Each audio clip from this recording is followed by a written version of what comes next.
আসসালামু আলাইকুম everyone. HSC 27 batch আজকের ভিডিওটা স্পেশালি তোমাদের জন্য এই কারণেই, কারণ তোমরা তোমাদের বড় ভাই বোনদের থেকে কি শিক্ষা নেবে বা 26 ব্যাচ থেকে তোমাদের কি শিক্ষা নেওয়া প্রয়োজন এবং কি কোন কোন ভুলগুলো তোমাদের এড়ানো প্রয়োজন সেটা আজকের ভিডিওতেই বলবো। কেন? কারণ ওরা কিন্তু অলরেডি একটা প্রেশারে রয়েছে, কারণ সামনে ওদের পরীক্ষা এবং ওরা অনেক প্রবলেম ফেস করছে। তো ওরা কোন কোন প্রবলেমগুলো আমাদের সাথে শেয়ার করেছে এবং কোন কোন ভুলগুলো ওরা করেছে বলে ওরা স্বীকার করেছে এবং যার জন্য সাফার করছে অনেক, সেটাই আজকে তোমাদের বলবো, যাতে তোমরা এই ভুলগুলো না করো এবং তোমরা পরীক্ষার আগে খুব ভালোভাবে একটা সুন্দর মতো প্রিপারেশন নিয়ে পরীক্ষা দিতে পারো। ঠিক আছে, তো চলো শুরু করি। আমরা যে জিনিসগুলো ফাইন্ড আউট করেছি এবং যে ভুলগুলো আমরা দেখেছি সেটা হলো এক নাম্বার, যে সময় থাকতে পড়াশোনা না করা। হ্যাঁ, ওরা কি করতো, সময় থাকতে পড়াশোনা করেনি, যার কারণে ওরা কিন্তু এখন সাফার করছে। ওদের অনেকের এখন সিলেবাস শেষ হয়নি, তারপর অনেকের সিকিউ কমপ্লিট হয়নি, এমসিকিউ কমপ্লিট হয়নি, তারপর ওদের এখন অনেকের গ্রুপ সাবজেক্ট মেইন সাবজেক্টও কমপ্লিট হয়নি। তো এটার মেইন কারণ হলো সময় থাকতে পড়াশোনা না করা বা সময় সঠিক ব্যবহার না করা। এখন আমি যতই বলি যে সময় সঠিক ব্যবহার করতে হবে বা টাইমলি সবকিছু করতে হবে, পড়াশোনা করতে হবে, পড়ার টাইমে পড়তে হবে, ফোন দেখার টাইমে ফোন দেখতে হবে, এটা আসলে কেউ করে না, আমি নিজেও করি না। তো সেই জিনিসটা থেকে বের হয়ে আসতে আমি কমপ্লিটলি বলবো না, কিন্তু অন্তত তোমার যাতে এমন না হয় যে দিনের মধ্যে এক ভাগও পড়ছো না, সবকিছু দিনের সম্পূর্ণ টাইমটাই তুমি খেলাধুলা, তারপর টিভি দেখা, বাইরে হ্যাং আউট করা, ঘুরতে যাওয়া, এগুলো তো দিয়ে দিচ্ছ।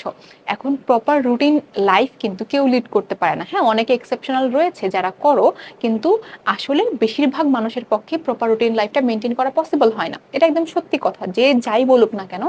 আমি এটা মানে বলবো না যে একদম, বলবো না যে একদম প্রপার গাইডলাইন মেনটেন করো, আমি যা বলি সেটাই মানো, এরকম কিন্তু হয় না। কিন্তু তারপরেও পড়াশোনার জন্য একটা এক্সট্রা টাইম রাখো, একটা টাইম বরাদ্দ রাখো, এবং বাকি টাইমগুলোতে তোমার যা ইচ্ছা করো, তুমি খেলাধুলা করো, তুমি টিভি দেখো, তুমি যা ইচ্ছা করো, কিন্তু পড়াশোনার জন্য একটা এক্সট্রা টাইম, একটা মানে নির্দিষ্ট টাইম রাখো। এক্সট্রা টাইম তো না, নির্দিষ্ট টাইম রাখো যেখানে তুমি পড়বে, তারপর তোমার এমসিকিউ সলভগুলো, তোমার যে ল্যাকিংসগুলো রয়েছে, গ্যাপগুলো রয়েছে, সেগুলো ফিল আপ করবে। হ্যাঁ, তো এই যে এই জিনিসটা মেইনটেন এইচএসসি 26 ব্যাচ করেনি বলে ওদের এখন এই অবস্থা। যখন পরীক্ষার ডেট দিয়ে দিয়েছে, ওরা অনেক বেশি প্যানিক করছে এবং অনেক বেশি কিন্তু ফ্রাস্ট্রেশনে রয়েছে, কারণ ওদের এখনো পরীক্ষা সামনে এবং এখনো পড়া শেষ হয়নি, কিছু শেষ হয়নি।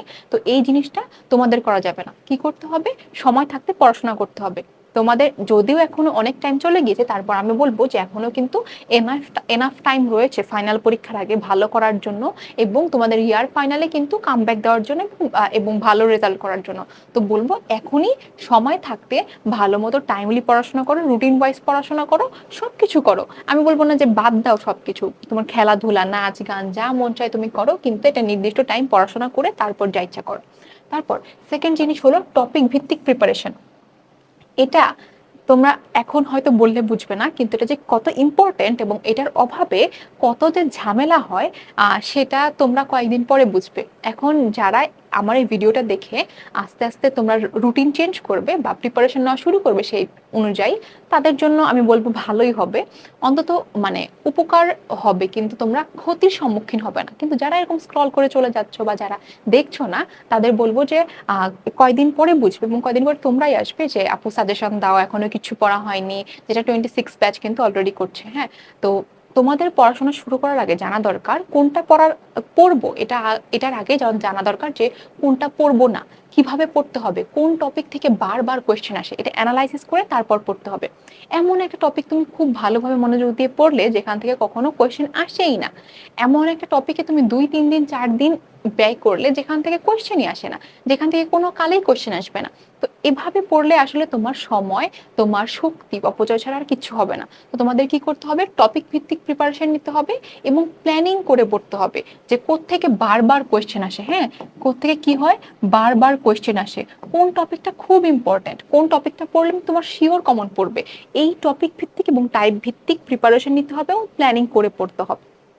তো অনেকেই ঝামেলায় পড়ো। যেমন আমার একটা স্টুডেন্ট আছে, পার্সোনালি আমি ওকে পড়াই। তো ও বলে যে আমি সবই বুঝতে পারি, আমি সবই পড়তে পারি, কিন্তু আমি বুঝি না যে কোন টপিক থেকে বারবার কোশ্চেন আসবে।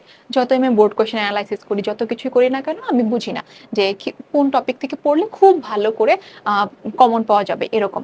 তো তোমাদের জন্য কিন্তু আমাদের অলরেডি কোর্সে সবকিছু বর্ণনা করে দেওয়া রয়েছে যে টাইপ ভিত্তিক, টপিক ভিত্তিক ক্লাসগুলো কেমন হয় বা কোন কোন টপিক থেকে কোয়েশ্চেন আসে, এগুলো কিন্তু আমাদের কোর্সে অলরেডি দেওয়া রয়েছে। তোমরা চাইলে এখানে কিন্তু এনরোল করতে পারো এবং ডেমো ক্লাসগুলো দেখে নিতে পারো।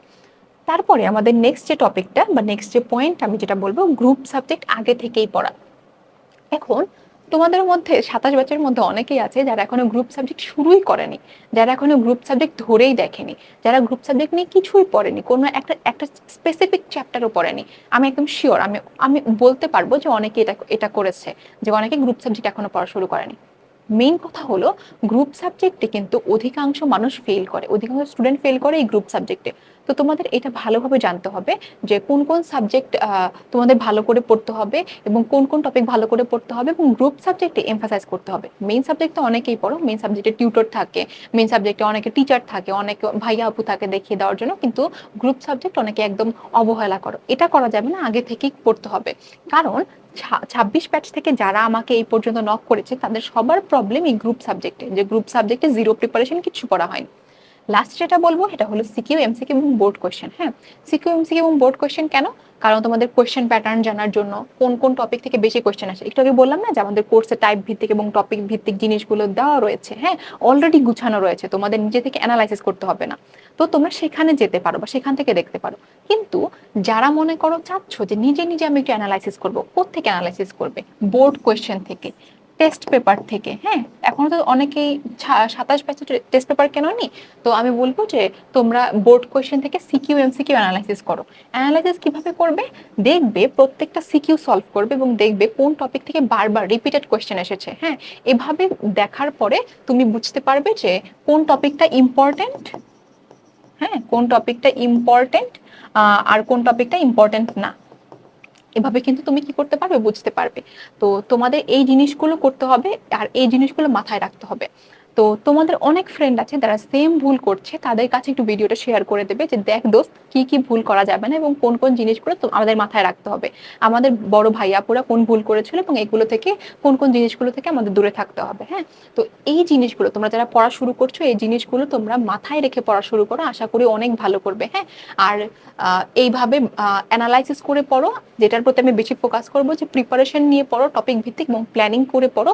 প্ল্যানিং ছাড়া কিছু পড়তে যাবে না। আর বোর্ড কোয়েশ্চেন ভালো করে সলভ করো, গ্রুপ সাবজেক্টের প্রতি বেশি ফোকাস করো এবং টাইমলি পড়াশোনা করো।